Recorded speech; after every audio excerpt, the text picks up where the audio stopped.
से बताने वाले हैं देश हित में आज ज्ञान वापी को लेकर कोर्ट ने क्या कहा है, कोर्ट की बड़ी बातें क्या हैं, पूरा लब्बो लुबाब क्या है। तो पहली बड़ी बात यह है कि सुप्रीम कोर्ट ने कहा कि ज्ञान वापी से जुड़ी सभी याचिकाओं की सुनवाई वाराणसी कोर्ट के जिला जज करेंगे। ये बहुत बड़ा स्टेटमेंट था जो सुप्रीम कोर्ट की तरफ से कहा गया।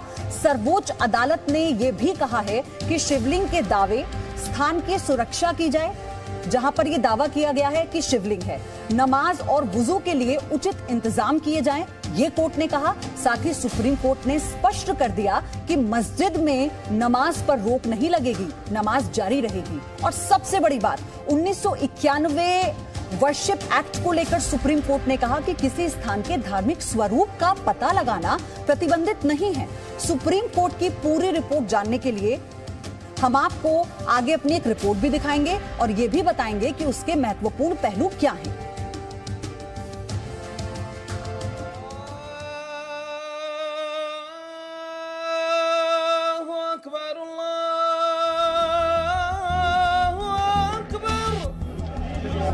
ज्ञानवापी में तालाब यानी वुजूखाना सील होने के बाद जुमे की पहली नमाज थी। वुजू किए बिना नमाज कैसे होगी, ये सवाल ज्ञानवापी पहुंचे नमाजियों के जहन में था, जिसका जवाब जानने के लिए सबकी निगाहें सुप्रीम कोर्ट पर टिकी थीं। सुप्रीम कोर्ट में ज्ञानवापी मस्जिद की मैनेजमेंट कमेटी की याचिका पर सुनवाई होनी थी, जिसमें ज्ञानवापी का सर्वे करने के लिए कोर्ट कमिश्नर नियुक्त करने के आदेश को ही अवैध बताया गया था।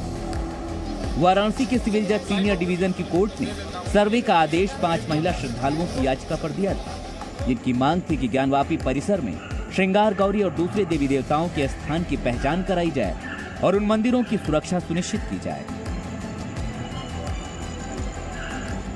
मुस्लिम पक्ष की दलील थी कि 1991 के धर्मस्थल कानून के तहत हिंदू पक्ष की इस याचिका को ही खारिज कर दिया जाए।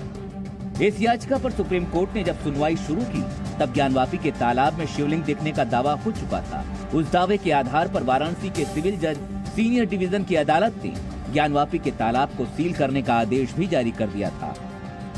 सुप्रीम कोर्ट ने तब अंतरिम आदेश जारी करते हुए ज्ञानवापी में नमाज जारी रखने का निर्देश दिया था। सुप्रीम कोर्ट में ज्ञानवापी मामले की सुनवाई के दौरान मुस्लिम पक्ष ने फिर से दोहराया कि हिंदू पक्ष की याचिका को खारिज कर दिया जाए, जिसे सुप्रीम कोर्ट ने स्वीकार नहीं किया।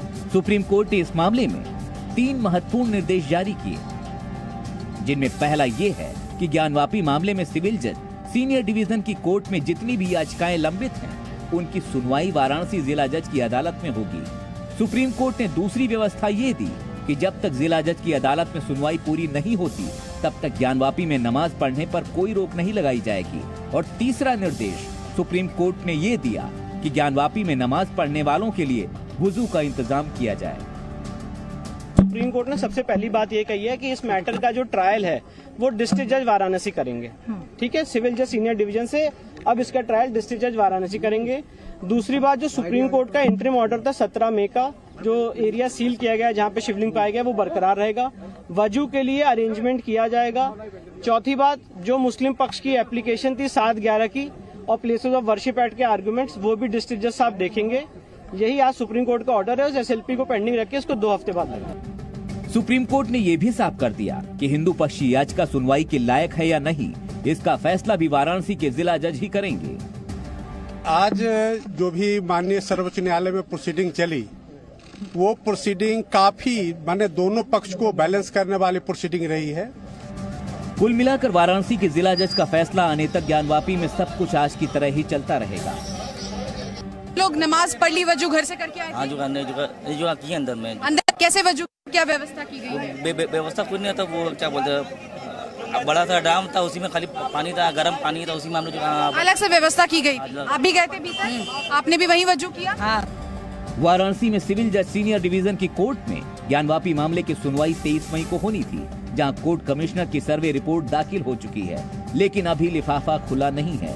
अब वो सर्वे रिपोर्ट भी जिला अदालत की अदालत में ही खुलेगी, जिसके चुनिंदा हिस्से लीक करने पर मुस्लिम पक्ष ने सुप्रीम कोर्ट में आपत्ति जताई थी और सुप्रीम कोर्ट ने माना भी कि सर्वे रिपोर्ट के अंश को सार्वजनिक नहीं किया जा सकता।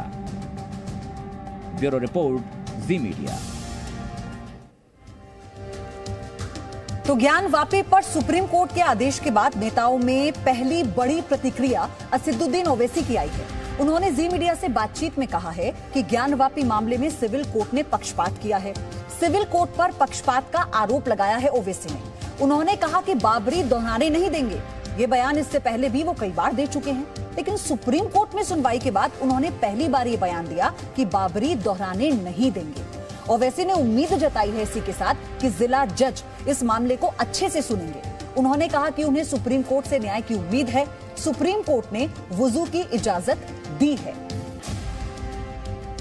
देशहित में अब ज्ञानवापी विवाद पर एक्सक्लूसिव स्टोरी का वक्त हो गया है। ज्ञानवापी पर आपने बड़े बड़े नेताओं के बयान सुने हैं, लेकिन आज हम आपको बताने जा रहे हैं कि योगी आदित्यनाथ क्या कह रहे हैं। उत्तर प्रदेश के मुख्यमंत्री योगी आदित्यनाथ किस तरफ इशारा कर रहे हैं, इस सवाल के जवाब में हमारी टीम ने ये स्पेशल रिपोर्ट तैयार की है। देखिए। तो ये जो रिपोर्ट है ये ज्ञानवापी से जुड़ी है। ये रिपोर्ट योगी आदित्यनाथ से जुड़ी है। ये रिपोर्ट योगी सरकार के मंत्रियों से जुड़ी है। ज्ञानवापी पर योगी सरकार क्या सोचती है, ज्ञानवापी पर उत्तर प्रदेश के मुख्यमंत्री योगी आदित्यनाथ ने क्या संकेत दिए हैं, क्या संदेश दिए, सारे सवालों का जवाब इस रिपोर्ट में मिलेगा।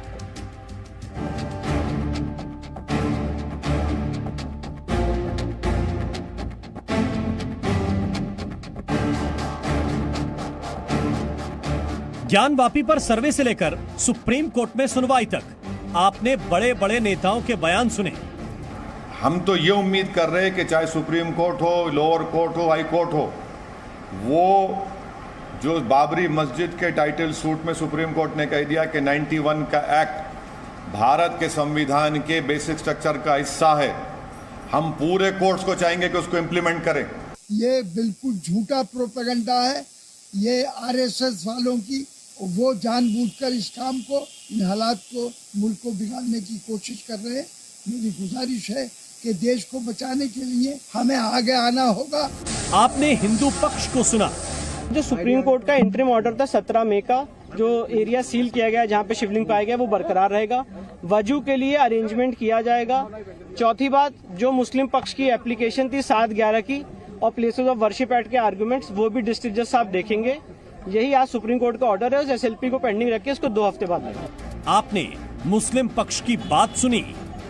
पुरानी जितनी शाही मस्जिदें हैं, आप कहीं भी जाकर देख लीजिए, हर मस्जिद में हौस के बीच में फव्वारा मिलेगा। तो ये फव्वारा है और फव्वारे को शिवलिंग किसी तरीके का ना, बात समझ में नहीं आती। लेकिन जिस प्रदेश में काशी है, जिस प्रदेश में ज्ञानवापी है, उस प्रदेश के मुख्यमंत्री योगी आदित्यनाथ ज्ञानवापी को लेकर क्या कहते हैं, इंतजार इस बात का था।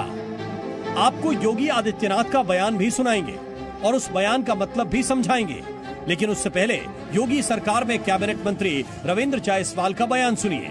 अगर उसमें भगवान शिव का स्थान है तो देश के जो हमारे मुसलमान भाई हैं उनसे मेरा निवेदन करना चाहता हूँ, वो इसको सौंप देना चाहिए हिंदुओं को, अगर है तो। क्योंकि किसी को जोर जबरदस्ती के किसी मंदिर में तोड़ करके मस्जिद बनाने पर शायद उनका भी प्रार्थना ऊपर स्वीकार नहीं करता है। तो देश भर में कई ऐसे मंदिर तोड़े गए थे।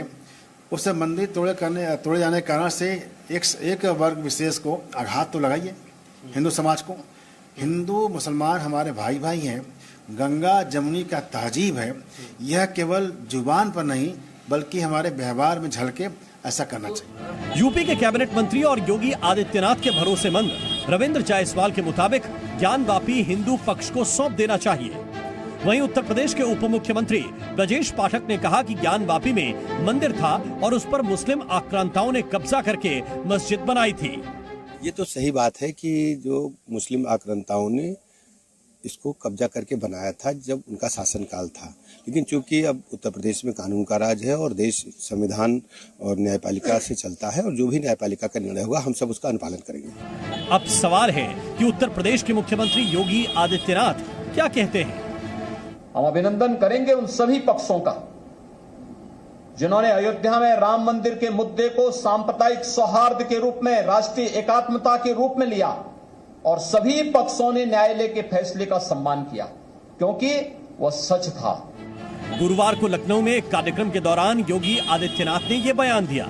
उनका ये बयान ज्ञानवापी पर नहीं, अयोध्या विवाद के समाधान को लेकर था। लेकिन उनका बयान तब आया जब देश में ज्ञानवापी विवाद चर्चा में है।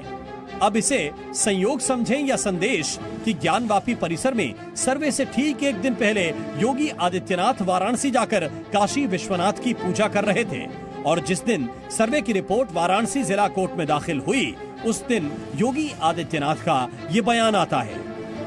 हम अभिनंदन करेंगे उन सभी पक्षों का जिन्होंने अयोध्या में राम मंदिर के मुद्दे को सांप्रदायिक सौहार्द के रूप में, राष्ट्रीय एकात्मता के रूप में लिया और सभी पक्षों ने न्यायालय के फैसले का सम्मान किया क्योंकि वह सच था और उस सच्चाई को सभी पक्षों ने जाति, मत, मजहब से ऊपर उठ करके एक भारत श्रेष्ठ भारत की परिकल्पना को साकार करने के इस अभियान के रूप में लिया है और यही तो भारत की सबसे बड़ी ताकत है।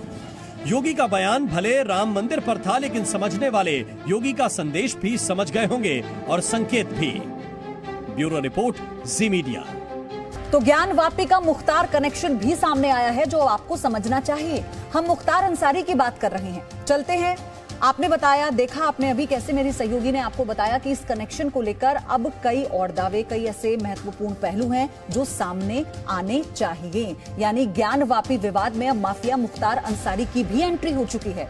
2 साल पहले काशी विश्वनाथ ज्ञानवापी मुक्त आंदोलन की नींव रखने वाले समाजवादी पार्टी के पूर्व नेता का दावा है कि ज्ञानवापी को मस्जिद बनाए रखने के लिए मुख्तार अंसारी पैसे दे रहा था। उनका आरोप है कि मस्जिद की मैनेजमेंट कमेटी को ज्ञानवापी का मुकदमा लड़ने का पैसा भी मुख्तार अंसारी ही दे रहा है।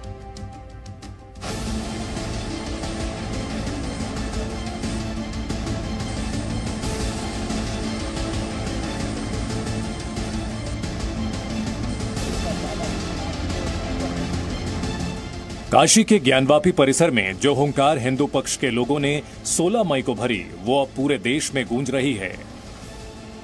बाबा मिल गए, बस इतना काफी है।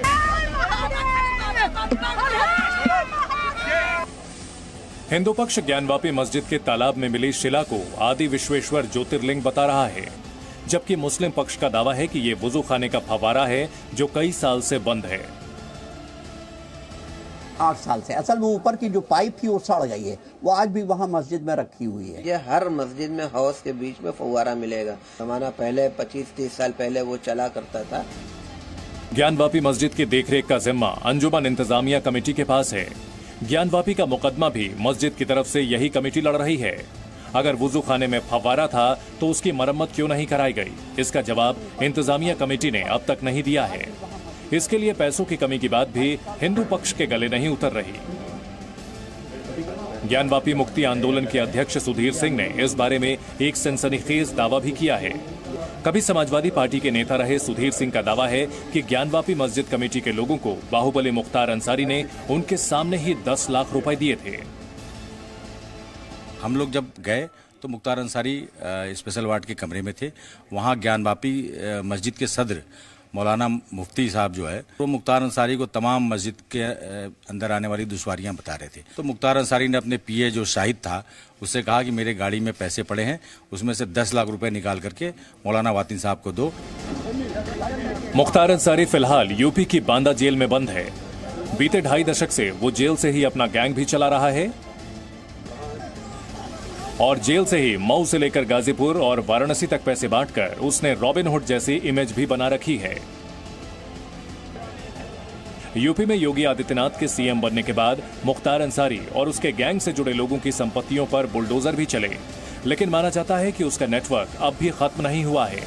ज्ञानवापी मुक्ति आंदोलन के अध्यक्ष सुधीर सिंह का दावा है कि ज्ञानवापी मस्जिद इंतजामिया कमेटी को मुकदमा लड़ने का पैसा भी मुख्तार अंसारी ही दे रहा है। मेरा सीधा आरोप मुख्तार अंसारी पैसा दे रहा है। जो अंजुमन इस्लामिया जो मुकदमा लड़ रही है उसका पूरा फाइनेंस मुख्तार अंसारी का है। सुधीर सिंह का दावा है कि उन्होंने ज्ञानवापी मस्जिद की मैनेजमेंट कमेटी को मुख्तार अंसारी से मिलने वाले पैसों की जांच कराने के लिए वाराणसी के कमिश्नर को चिट्ठी लिखी है। हालांकि उन्हें ठीक याद नहीं कि मुख्तार अंसारी ने 10 लाख रुपए कब दिए थे।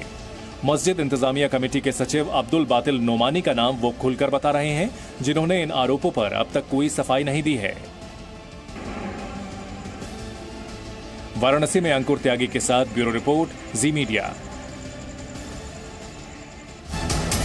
और इसी बीच एक बड़ी खबर यह है कि सुप्रीम कोर्ट के आदेश पर विश्व हिंदू परिषद का भी बयान आया है।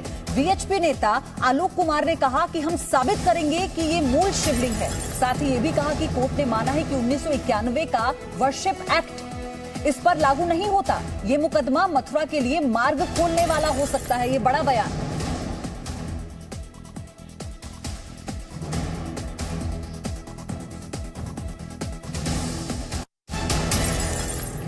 हमें तो विश्वास है कि वो शिवलिंग है, और क्योंकि नंदी उनको देख रहे हैं इसलिए वह मूल मंदिर का मूल ज्योतिर्लिंग है।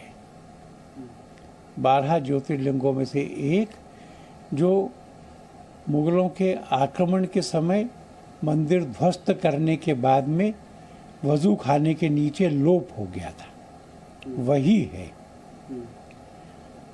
हम इसको प्रमाणित कर सकेंगे कोर्ट में। Presenting B News app available on Google Play and App Store. Download it now.